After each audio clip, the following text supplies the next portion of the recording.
Dragi prieteni și pescari, Andrei vă salută. Am plecat în aventură după pește pe o locație necunoscută, sălbatic, pe Timiș, la un prieten. Vă salut și vă țin la curent.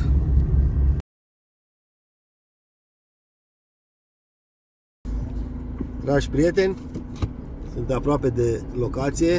Imediat o să am Timișul pe partea dreaptă. Super frumos aici.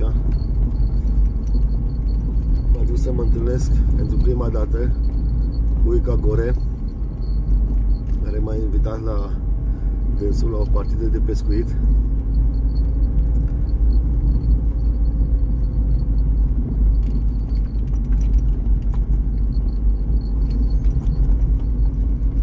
Vă pup și ne auzim mai târziu. Mergem ușor că ne apropiem.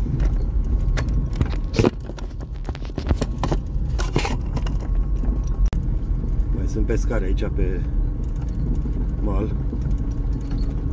Foarte frumos. Ce pot să spun? Mă bucur că am venit.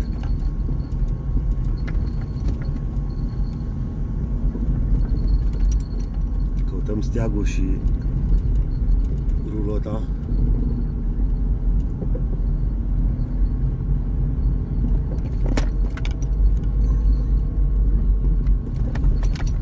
Pescari și pe parte și pe alta.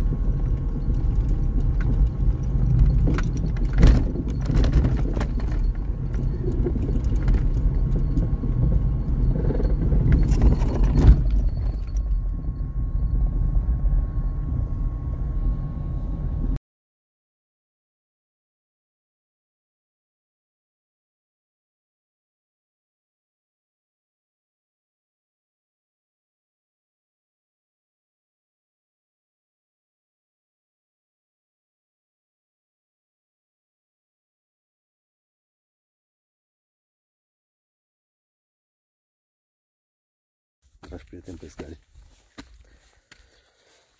sunt într-o locație superbă cu Uica Gore. Mai este aici la pescuit pe Timiș.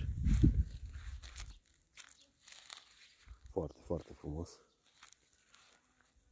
Niște oameni deosebiți. Le mulțumesc pentru invitație și pentru că au avut grijă de mine aici. Mai stau până mâine și pește doar un crap frumos, niște cărășei. Uica Gore la fel, a luat un crap frumos.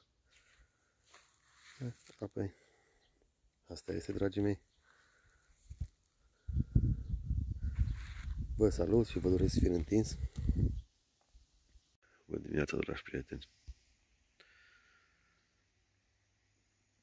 Început dimineața partea de pescuit.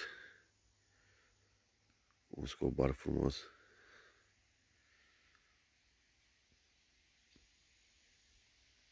Așteptăm să vedem ce. Vă pup.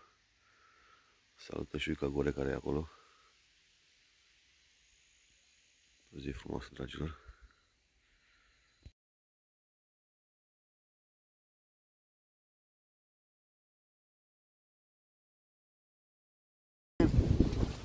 La revedere cu maestru Uica Gore. Îi mulțumesc frumos pentru cu drag că m-a primit aici la dânsul, foarte fain, foarte frumos. Cu drag. Am prins și ceva pește.